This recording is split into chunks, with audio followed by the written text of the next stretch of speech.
welcome back to the up and down matches for WCS Korea. And we're going to take a look at our current standings. Don't be too confused. Our break schedule today is a little bit different than usual because of Hurricane not having time to prepare. Currently, Jokji is the only player who's taken 2-0, and nobody else is pure. Everybody else has taken at least one loss. For Shine, this means he needs to win his 2 remaining games. He has to play against KangHo, and he also has to play against Jokji later. So he needs to win both of those if he wants to have a chance for a tiebreaker. Jokji, on the other hand, is now playing a game against Hurricane, and since we have such a situation in the group, it would mean that if he takes the game against Hurricane, that he is already in the Premier League. Yes. He would be the first player to advance today, so that would be a nice and easy group for him today if he gets that quick 3-0. That will, of course, be our only Terran versus Protoss of the day, barring tiebreakers. So it's a really good matchup for Hurricane, as we've seen in the past. But who knows? Anything could happen. Hurricane looked really defensive in his game against Shine. The funny thing about Hurricane in this group today is we haven't really got to see him show his real skill yet. Yeah. He messed up in the first game, just had a small mistake, and Lucero played really well. Then he played a game where all he did was defend an all-in. Didn't really get to see any of his skill there either. Yeah, builds like the one that Shine just used, if they work, and if your opponent, for example, leaves his wall open, if he gets his units out onto the map, then people are always like, oh my god, he read his opponent like a book and he prepared so well, and it makes really look the Protoss just look a little bit silly. But if that doesn't work and the Protoss makes the right choices, and that's definitely what Hurricane did there, the Zerg, on the other hand, looks very, very silly, and that's exactly what happened here to Shine. Shine had a moment in this game where he could have tried to transition out of it. The one asset that you have if you go into this really circling heavy build is, even though you're alone on drones, you have 3 bases. Yeah. So you can try to just drone up heavily, play a little bit greedy, and if your opponent gives you a bit too much time, you're suddenly back into action. Exactly. But with the style that we saw there, Shine just looked at it and was like, you know what? I actually think I can power through. And he couldn't. He tried, but it didn't work out. Hurricane set up a second wall, and everything went well for him. So now we have him on a 1-1 score, the same that Effort and KangHo currently have in the group. So the next game is going to be really important for both of them, but more so for Jokji. Yeah, absolutely so. And just talking about that last game, I feel like that moment where he made the next wave of like 20 Zerglings, if he didn't make that at all, even if he doesn't kill his opponent, he could do so much damage with the Zerglings. Could have transitioned at that point in time. But yeah, the next game much more important for Jokji. He wants to get straight out. He wants to get the 3-0 victory. He's already killed 2 Zergs. Playing against a totally different race now. A lot of people cheering for Jokji. I would say that out of all the players in this group, he is the fan favorite. And he's not going to in be the playing booth. next. He's not going to be playing next, though. So, yeah, the game list that was shown a little bit earlier on screen, apparently not the one that we are really relying on. We have now KangHo versus Effort. This is just because the match order was a little bit screwed up earlier. So this is the ZVZ first, and then we have Jokji versus Hurricane. This is a pretty weird map for ZVZ Anaconda. I wonder if we're going to see both players go hatch first. We'll find out. The map is already up and loaded. This is the up and down matches with KangHo and Wolf.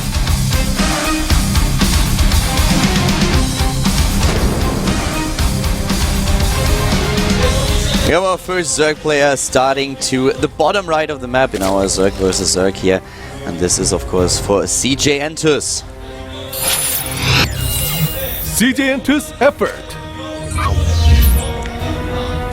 Effort with a really good track record in ZVZ is going up against the LGIM Zerg, starting to the top left of Anaconda. LGIM KangHo. This is definitely one of the stronger matchups that KangHo has, the man with the Twitch. Yep.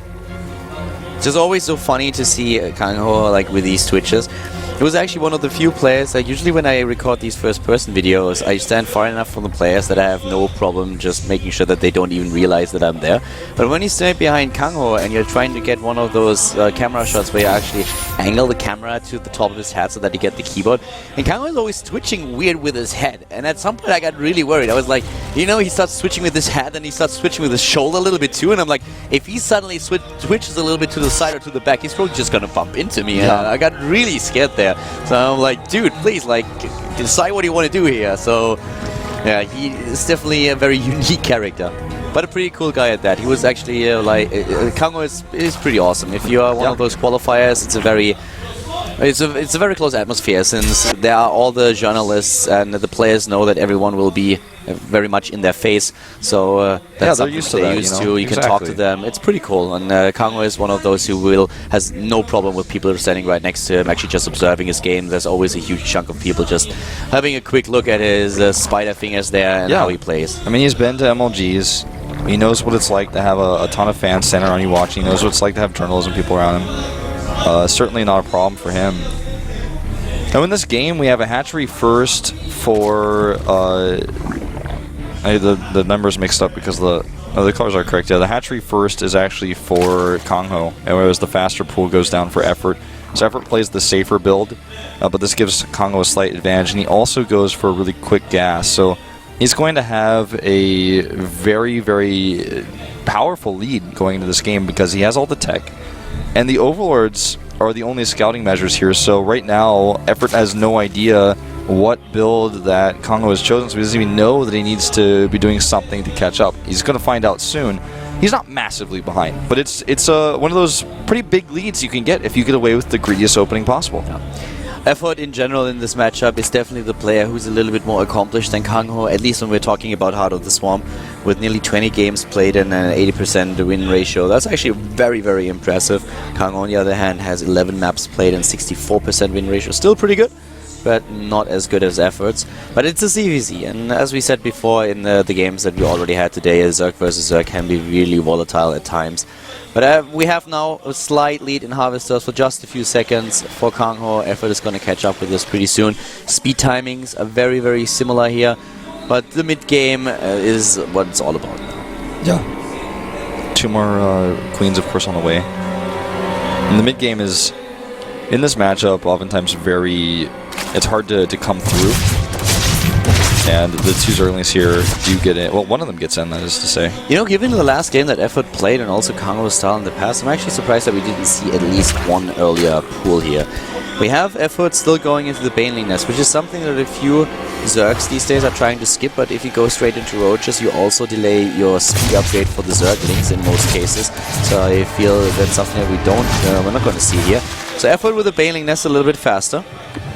Really nice scout here for Effort as well. He will verify that there is a drone pull out of the gas, and also we'll check to make sure there's no sort of fast Roach Warren. And last but not least, he also knows there's no Baneling Nest for KangHo just yet. So all the information in the world. I actually think we're not going to see Baneling Nest for KangHo if he continues like this. I mean, he starts 3 gases, and I don't think we will either. 3 gases now for him. That's actually usually an indicator that he might go into very fast tech here, but we have not the best defense for him just yet, so a commitment by Effort would be a huge problem for the LGIM Zerg. And Effort knows everything too. He's already scouted everything. He has speed first. He uses it very well. I think we're going to see Mutas from KangHo. I think he's going to go for it. It looks very much like it. I mean, if you get this much gas and you want to do something, he's going into the Roach Warren now at the front. And that is, you know, that lets me actually sleep a little bit more easier at night, because if you really want to rush into Lair Tech and into Mutalisk, you need something else on the map. You cannot just go simply there without even the Baneling Nest, without like too many Spine Crawlers. And now he's just starting to dedicate all of his resources into Double Evolution Chamber Tech and into Roaches. I like that choice a lot more. I was very afraid that we would actually see a rush to Spire, and that's kind of... You can't really do that against an opponent that scouts at this point. Yeah, I mean, he played greedy from the beginning, but that's too greedy. I would like to... You know, if we do see Mutas, which it seems less likely now, but if we do... now he starts the upgrade, so... What I would have liked to see Mutas for is this map is so good for it because the third base is so far away. One variation we actually haven't really touched on, which is just kind of those things you don't really think about. Lucera has taken his base, KangHo that is, at the back, and Effort has taken his at the front, which means his is more exposed, but his third base is going to be very, very safe. Whereas KangHo's third base, yes, it's decently safe, but it's not going to be as safe. That's one of those things that's going to make a massive difference here, but it certainly will come into play. Yeah. We have double Overseer coming in, so with that he can actually scout exactly what's happening here. But we have both of them now with the same strategy. The only difference is really the speed upgrade for the Zerglings that KangHo just doesn't get.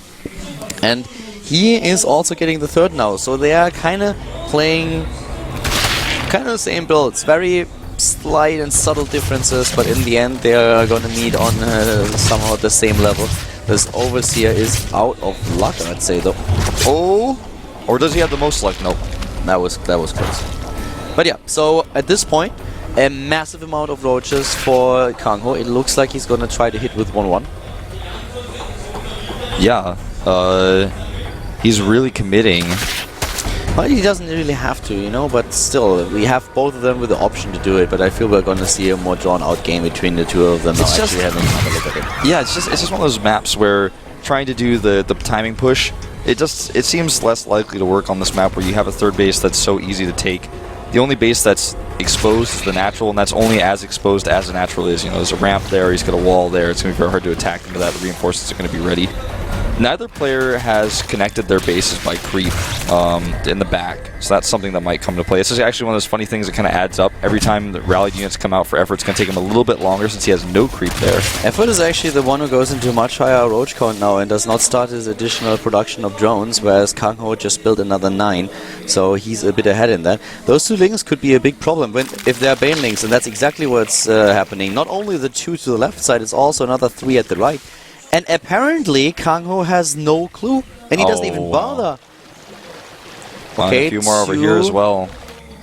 Oh, well, he's gonna see. And when he draws the roach, if the roaches come in, he's got the roaches at the front. Here they come. The one in the main base and the third.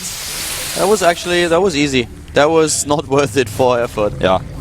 He could have gotten a lot more if the third base was not being watched there. That's a massive amount, though, of roaches currently, and the Spine Crawler is already gone. The Queens can help out, and they have to. They also have to transfuse. Very, very close fight here.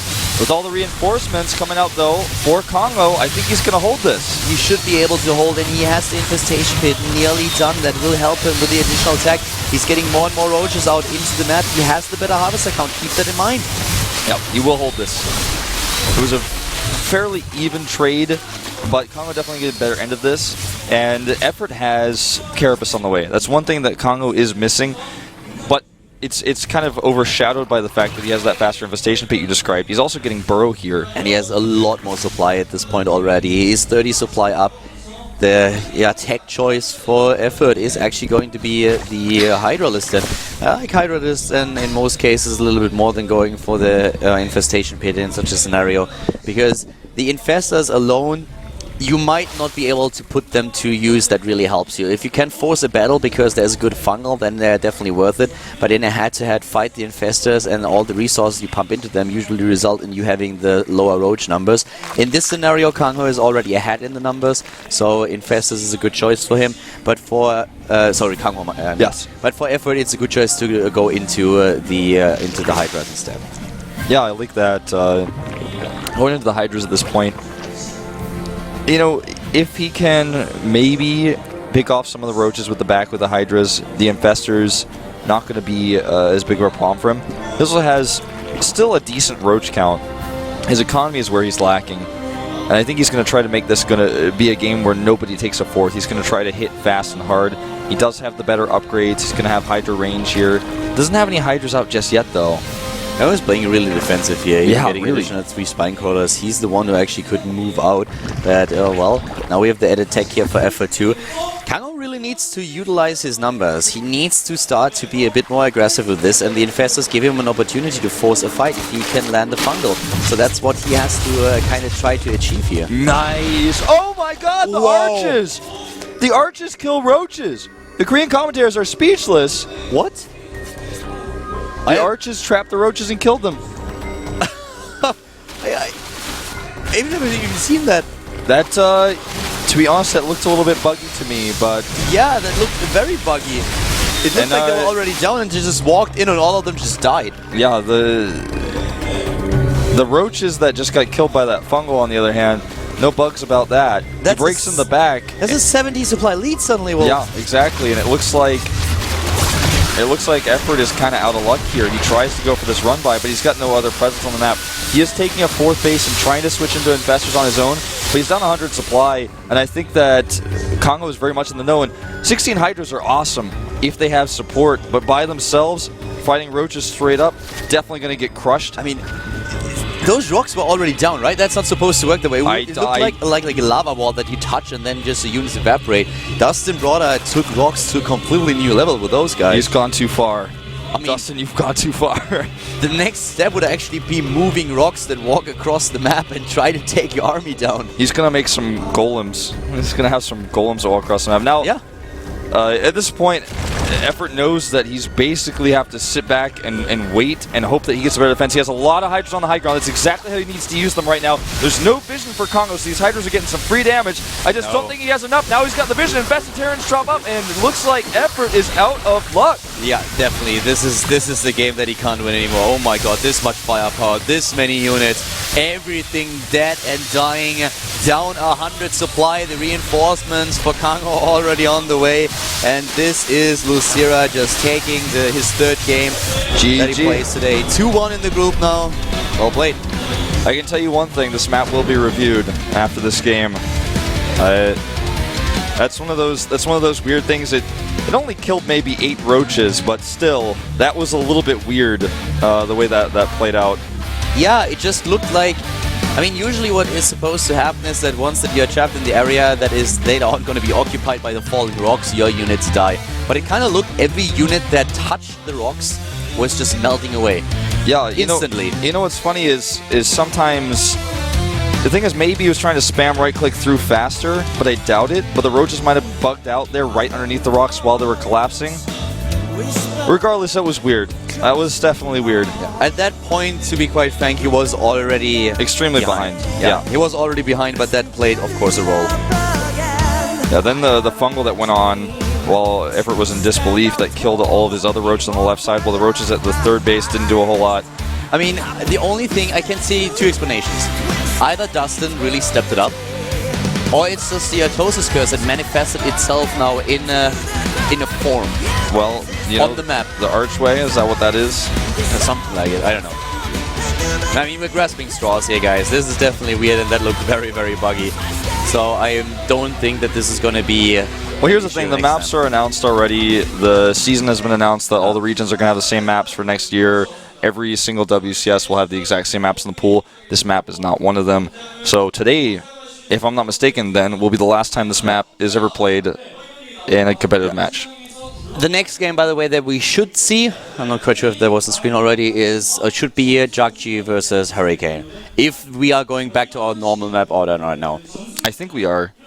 I think so. Yeah, I'm just not quite sure what we're waiting for. I'm trying to get a glimpse of the view. The Korean commentators actually have the second monitor over there, so we have to fight for our PC back, but I can't just glimpse that from I have a here. glare on the screen. I can't quite see it. I don't know what that is. That's actually a replay.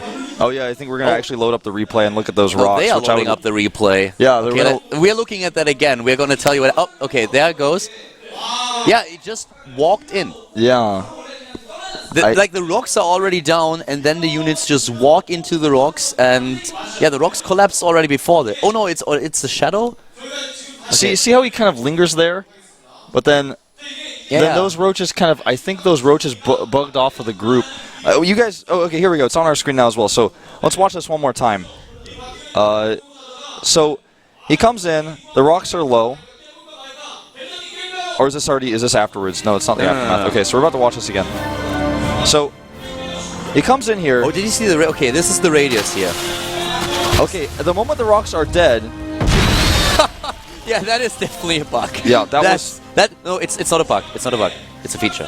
I actually think that was a lot more roaches than I thought it was. I thought it was like 8. I think that might have been 12 to 14 there. That was definitely a lot more roaches that should have died. That was disconcerting, actually, watching that again. It makes me feel a little bit... Like, I feel bad for the roaches. Those rocks have some radiation or something. Those rocks actually still have what's the unit that was in the alpha, the shredder. It's like the rocks of the shredder. Yeah. You walk into the rays of the rocks and you die. That was definitely a bug. I mean, it looked like when it was happening in the game for a second, I also thought like, well, did I actually just read that with the timeline? But no, we didn't. That was a big bug there, and it didn't really cost Effort the game, but it played definitely a role in him losing it. Yeah, you can watch behind us again if you're so inclined. Oh yeah, I'm like watching it on your screen behind me even. Now I see only Korean commentators. Yeah, I was just always trying to get a glimpse over there. Over there I can actually still see it. No, okay, now they jumped out of the replay. Yeah. But they're loading up the next map, and I feel we will as well. which, like you said, should be Jockey versus Hurricane or Terran versus Protoss for the day. Exactly, and if Jockey takes it, then he is in the Premier League. So he is one map away from taking it. He has to win this very specific map, though, because the game that he plays later on against Shine could grant him a spot in the Premier League, but with the current standing and the current situation in the group, it's not guaranteed just yet. Yeah. It's because of the potential tiebreakers that you could have that might involve Jockey. Therefore, if he defeats Hurricane, then there is no potential tiebreaker for him anymore, and that's why he would advance with the 3-1 score. Against Shine, though, because Shine has been the punching bag in the game, there could be a tiebreaker with other players. That's why there's a difference in which map you win. Yes. And it is Jockey versus Hurricane. Nice. These two players, very, very strong. Jockey, of course, wants to get that easy out. He can put that Code S medallion into his back pocket. He takes this game. Hurricane, on the other hand, looks focused. Yeah, he definitely looks focused, but so does Jockey, I think. I mean, Jockey, he's one of those fan favorites, a former champion, such a nice guy. He has an awesome personality. Everybody likes him. He's one of those very calm and quiet guys, but when he talks, then he makes he has an opinion, and he's actually not afraid of saying what he thinks. He's just like, he's not one of those people that is always in your face with his opinion. So that's really what I kind of like about him. A very nice person, and he might be able to do it. Everyone rooted for him when he was on Minnesota, now it's in My Insanity, and maybe this is his time to shine. Going into the group here, we have Hurricane up against Jockey, Carl and Wolf.